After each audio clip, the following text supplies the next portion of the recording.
আসসালামুয়ালাইকুম এমকে cooking হাউসে সবাইকে স্বাগতম। আশা করি সবাই ভালো আছো। আজ আমি তোমাদের একটা অন্যরকম রেসিপি দেখাবো। তো এইটা আমি দেখাবো আজকে তোমার কোকোনাট ডেসিকেটেড মানে ড্রাই কোকোনাট।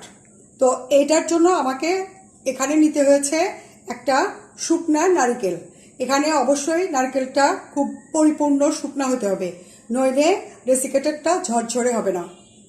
তো চলো দেখে নিই আমরা এটা কিভাবে করব। এখানে আমি এই নারকেলটার পানি বের করে নিয়েছি। এখন আমি এটা চাকু দিয়ে আস্তে আস্তে বাড়ি দিয়ে দুই ভাগ করব। এটা আমি চাকু দিয়ে আস্তে আস্তে বাড়ি দিয়ে এটা দুই খণ্ড করব। নারকেলটা আমি দুই খণ্ড করে নিয়েছি। এখন এটা আমি চাকু দিয়ে আস্তে আস্তে পিস পিস করে উঠিয়ে নিব। এভাবে চাকু দিয়ে আস্তে আস্তে এটা আমি পিস পিস হিসাবে উঠাবো, পুরাটাই উঠিয়ে নিব। এই যে আমি নারকেলগুলো এইভাবে উঠিয়ে নিয়েছি। এখন আমি চাকু দিয়ে আস্তে আস্তে এই কালো চামড়াগুলো ছিলে ফেলবো। এভাবে আমি সবগুলো নারকেলের পিছনের কালো শক্ত অংশটা কেটে নিয়েছি। এখন এগুলো আমি একটু ধুয়ে নিব, কারণ এটার ভিতরে কিছুটা ময়লা আছে। এভাবে আমি একটু কচলিয়ে ধুয়ে নিচ্ছি যেন ময়লাগুলো বের হয়ে যায়।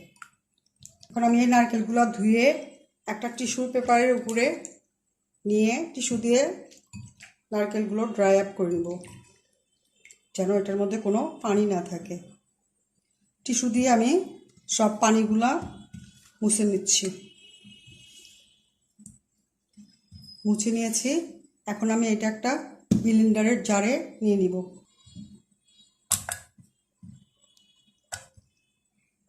ব্লেন্ডারের জারে দিয়ে আমি এটা ব্লেন্ড করে নিব।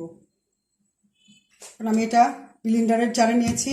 এটা এখন ইলেকট্রিক ব্লেন্ডার, এটা আমি এখন ম্যাশ করে নিব। এটা ব্লেন্ড করার পরে আমার এই যে এরকম কুড়ানোর মতো হয়েছে। এখন আমি এটা চুলাতে ভাজবো। বন্ধুরা, এটা আমি এখন চুলার উপরে দিয়ে মিডিয়াম লো হিটে আস্তে আস্তে এটা অনবরত ভাজতে হবে, কারণ এটা জুড়ে জাল দেওয়া যাবে না এবং বারবার নাড়তে হবে, নইলে নিচে লেগে যাবে এবং এটা পুড়ে যেতে পারে, পুড়ে কালার চেঞ্জ হয়ে যাবে। সেজন্য আমি কন্টিনিউ নাড়াচাড়া করে এটা ভাজবো। হ্যাঁ বন্ধুরা, এই যে আমি এটা মিডিয়াম লো হিটে রেখে আস্তে আস্তে কন্টিনিউ নেড়ে চেড়ে এটা ভেজে নিয়েছি। এখন এটা আমার তৈরি হয়ে গেছে কোকোনাট ডেসিকেটেড। যে বন্ধুরা, তৈরি হয়ে গেল কোকোনাট ডেসিকেটেড বা ড্রাই কোকোনাট। এটা বানানো থাকলে যে কোনো সময় যে কোনো মিষ্টান্ন দ্রব্যাদির উপরে ছড়িয়ে দিলে দেখতে খুব সুন্দর দেখা যায়। মানে ডেকোরেশনের জন্য এটা খুব সুন্দর একটা জিনিস। তো তোমরা এটা অবশ্যই বাসায় ট্রাই করবে। এটা বানানো খুবই ইজি। আর ভালো লাগলে অবশ্যই আমাকে লাইক দিও, কমেন্ট করো, বন্ধুদের সাথে শেয়ার করো। আর যদি চ্যানেলে নতুন হও প্লিজ সাবস্ক্রাইব করো। সবাই ভালো থেকো। Thank you.